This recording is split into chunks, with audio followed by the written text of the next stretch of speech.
Hello ladies and gentlemen, and welcome to this small little overview, my personal overview, not an official overview, but it's an overview nonetheless, of Melee 2.0. This is after it's been released, this is 2 weeks prior to it, and to give you an accurate description, it was released 2 weeks ago on the 11th? Yes? No, 9, on the 10th. It was the day of my birthday, they failed to send the patch, I got it pretty much an hour after my birthday has passed. So, oh well. Currently, it is the 22nd of April, as of the time of this recording, as of the time of this upload. Hopefully, if I get things done on time. And this is my opinion on Melee 2. I'm rambling on. Sorry for rambling on for like 40 seconds, my bad. So, I'll be overviewing Melee 2 in 2 steps, in 2 forms. Step 1 will be, is it fit for purpose? Did this improve the game whatsoever? Has this drastically brought anything good for the game in the end? And the second step would be, did it deserve the hype? And that one will be a small little thing, because in all honesty, there's not much to be really said about that. So let's begin.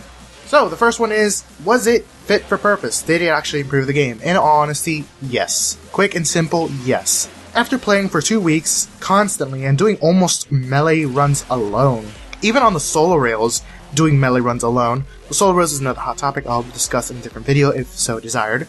Melee 2 has actually brought a drastic change to the melee system overall. All melee weapons have had a massive buff, they are all fit for purpose, and in some way in different aspects of the game, for different enemy types in different situations, now more than ever. With nearly any weapon I've used, I've even gone back to use some of my older weapons that have been ranked 30 already, just to play with the new stance mods and even push them further with the new additional points brought in by the stances. And in all honesty, they feel nice, they feel really powerful, they feel really great, and the best way to put it is veterans are getting that god mode feel that they deserve because they've invested so many hours into the game. The game in its early game stages are very complicated with the new melee system because it's not very apparent, it's not right in your face saying that this is how it works, this is how you do it, unless you go out of your way and look in the codex, which a lot of new players are not necessarily doing. So it causes a lot of confusion amongst the community when new players are seeing veterans or intermediate players running around with no primary or secondary and just a weapon, or just a sidearm and the sword, and it's causing just internal discussions.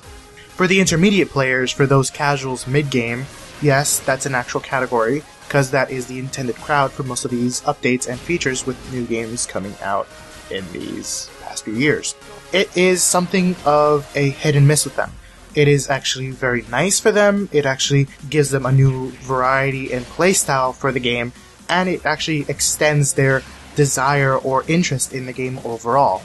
And for the hardcore veterans, the founders, the people who have been here for a year since its open beta started, it is actually very refreshing. It actually allows us to push Melee to its limits and actually give us that god mode feel that I spoke about earlier.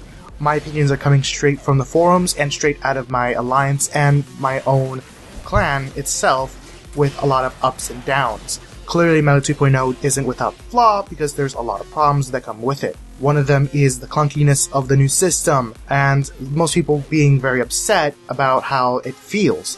They expected more flexibility in the aspect of allowing you to roam with the gun and the sword out, both if they're both single-handed, and just give you this whole entire gun and blade feel, because we are Tenno. We are warriors of the way of gun and blade. Right now, it kind of feels like we are warriors of the gun, or we are warriors of the blade. It doesn't feel like they're necessarily complementing one another. Another issue that seems to have come to light is the difficulty of the stance mods. Yes, even for veterans, this is a very difficult topic. Actually, not very difficult, very easy for us to bash. Because, in all honesty, we have almost all the achievements, and some of us felt that the achievements should have been something as a milestone to actually earn some of these stances. If we have proficiency with our blades, we should actually get these stances because we've worked for it. In all honesty, if we've mastered 7 blades, it's as if we mastered the way of the sword. If we mastered both knuckles, we're mastering the way of the knuckles, and so on and so forth. So there's a lot of ways that stances could have been implemented to give it a more organic feel, and this integration as another item at the drop table wasn't necessarily the best, and a lot of people in the community are really being vocal about it. So we'll see if this changes in the future, but overall, 2 weeks to get a Tranquil Cleave for the Nikana, or the Dragon Nikana, not necessarily worth it when you're stuck on Earth for 2 weeks constantly trying to look for it. Not just that, it's ridiculous platinum prices at this moment of anywhere between 100 and 250 platinum for those desperate enough to sell it at that high and those desperate enough to buy it at that high. It's breaking the economy and making that a hot topic item for a quick buck. So we'll see how the game progresses from here on out. In all honesty, back to the original point, was it fit for purpose? Did it improve the game? Yes, it heavily did, yes. It has a lot of its own downsides and its own recurring problems, but you can find more of that on the forums. And back to the second point, or to begin the second point better said, was it worth all the hype?